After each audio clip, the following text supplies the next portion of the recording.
आ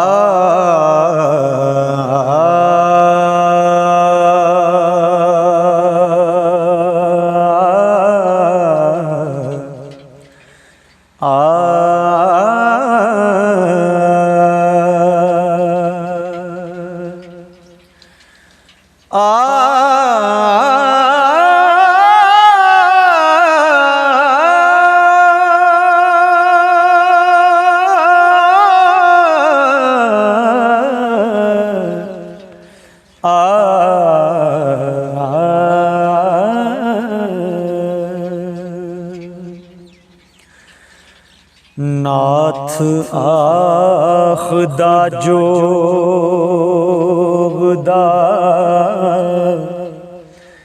सबक पहला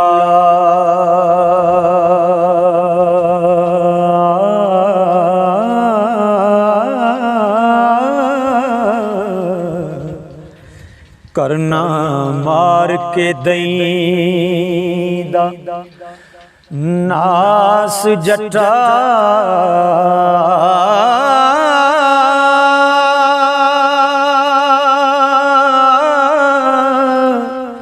पंज तत्त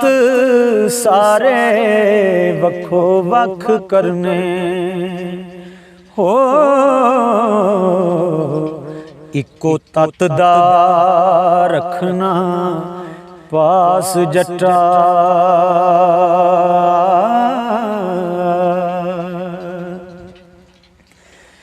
जिक्र आलमा फाजला सूफियां दे सबे दस दे पास अनफास जटा दिसन रूते कलब दे राज मखफी हो ज़ाहर बातनी पंज हवास जटा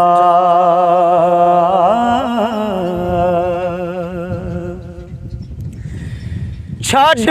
आसरे जग जहान वाले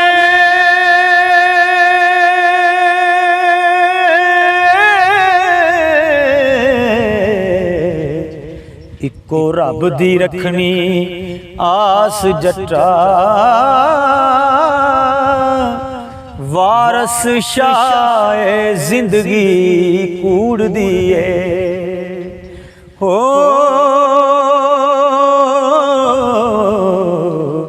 एक दम दा नहीं तरवास जटा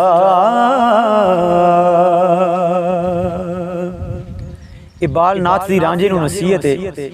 मजीद बाल नाथ रांझे नूं की नसीहत करदा है छड़ दगा दगोलियां बुखल कीना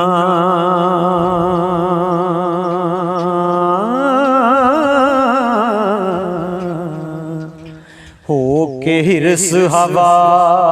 थी पाक जटा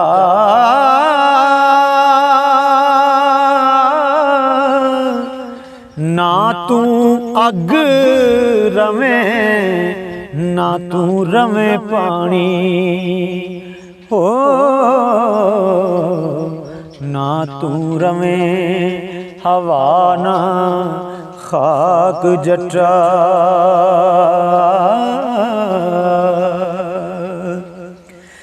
आयो वेख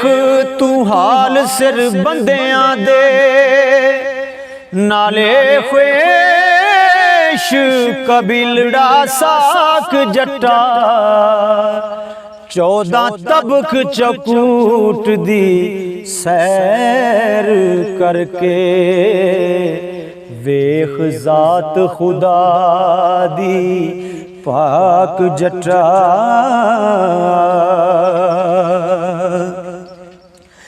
अंदर दीन दुनिया दा नाम सच्चा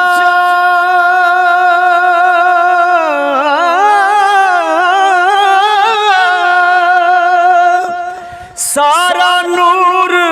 ज़हूर अफलाक जट्टा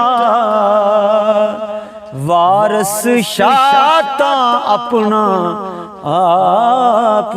जापे हो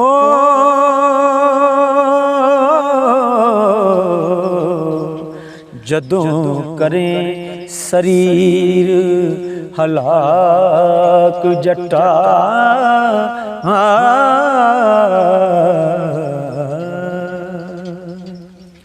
सजनों बेलियो ते मित्रों अगर ये कलाम मेरा तुहानू चंगा लगा है सोहना लगा है स्वाद आया सुन के ते इस वीडियो नू लाइक ते शेयर कर दियो ते साडे चैनल नू सबसक्राइब कर लो इंज दे नवे नवे कलाम असीं इंशाअल्लाह पंजाबी सूफी तुहाडी खिदमत विच पेश करदे रहांगे शुक्रिया अस्सलाम वालेकुम।